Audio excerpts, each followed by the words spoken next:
आणि एकीकडे अनगरच्या नगरपंचायतीच्या नगरपालिकेच्या निवडणुकीमध्ये चितपट झाल्याच्या नंतर अजित पवारांच्या पाठीमागे जे आणखी एक शुक्ल काष्ठ लागले, आणखी एक अडचण त्यांच्या पाठीमागे, ती अडचण सुद्धा त्यांची काही पाठ सोडत नाहीये।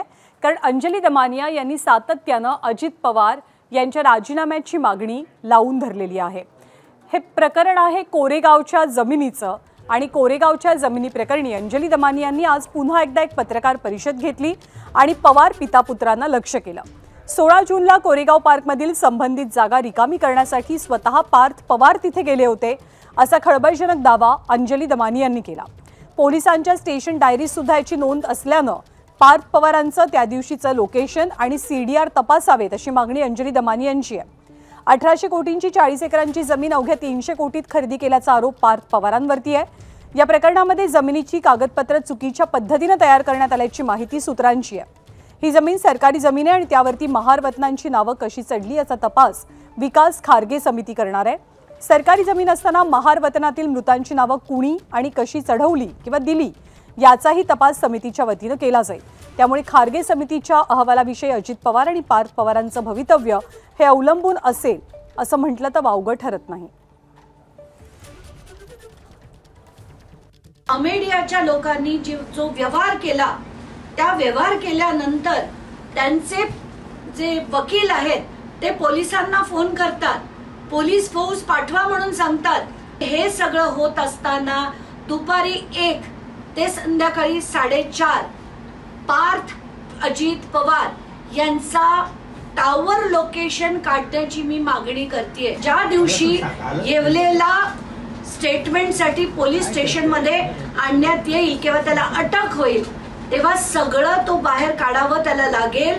पार्थ पवारचं नाव येईल, अमेडिया एंटरप्राइजेसचं सरळ नाव येईलच आणि हे सगळं कसं घडलं हे बाहेर येऊ नये म्हणून येवलेला ही बेल ऍप्लिकेशन मंजूर झाली आहे। अमेडियाने नुसतं एक डॉक्युमेंटच नाही, पोलिसांवर दबाव, जी मिनिस्ट्री ऑफ एन्व्हायरमेंट सेंट्रल गव्हर्नमेंटच्या मिनिस्ट्रीच्या याच्याकडली असलेली जमीन ती सुद्धा बळकावण्याचा प्रयत्न केला। याच्यात पॉलिटिकल इन्फ्लुएन्स होता आणि या सगळ्या गोष्टीमुळे आता तरी अजित पवार यांनी पुण्याच्या पालकमंत्री पदाचा आणि उपमुख्यमंत्री पदाचा तात्काळ राजीनामा हा दिला पाहिजे। तर अंजली दमानियांनी अजित पवारांच्या राजीनाम्याची मागणी कोरेगाव जमीन गैरव्यवहार प्रकरणावरून लावून धरलेली आहे।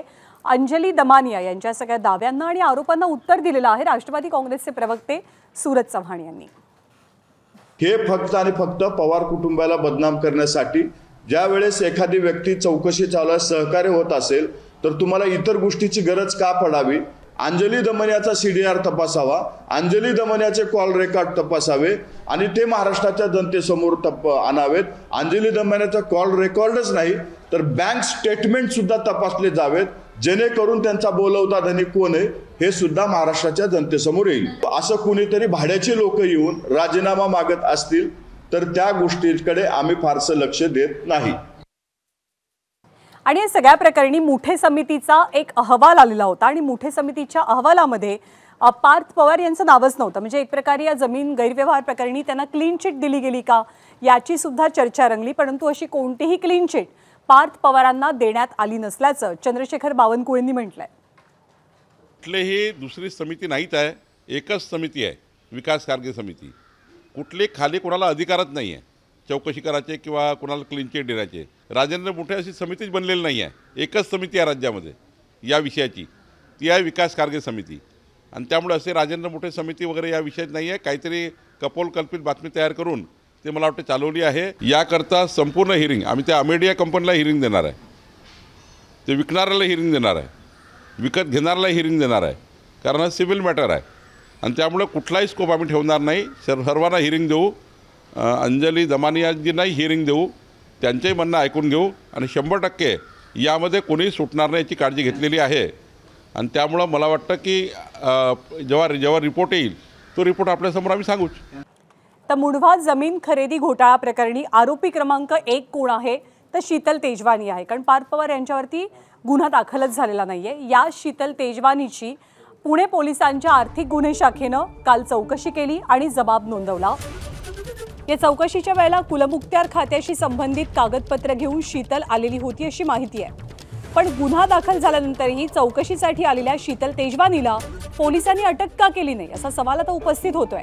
दरम्यान शीतल तेजवानीला उद्या पुन्हा एकदा चौकशीसाठी बोलवलं जाण्याची दाट शक्यता आहे.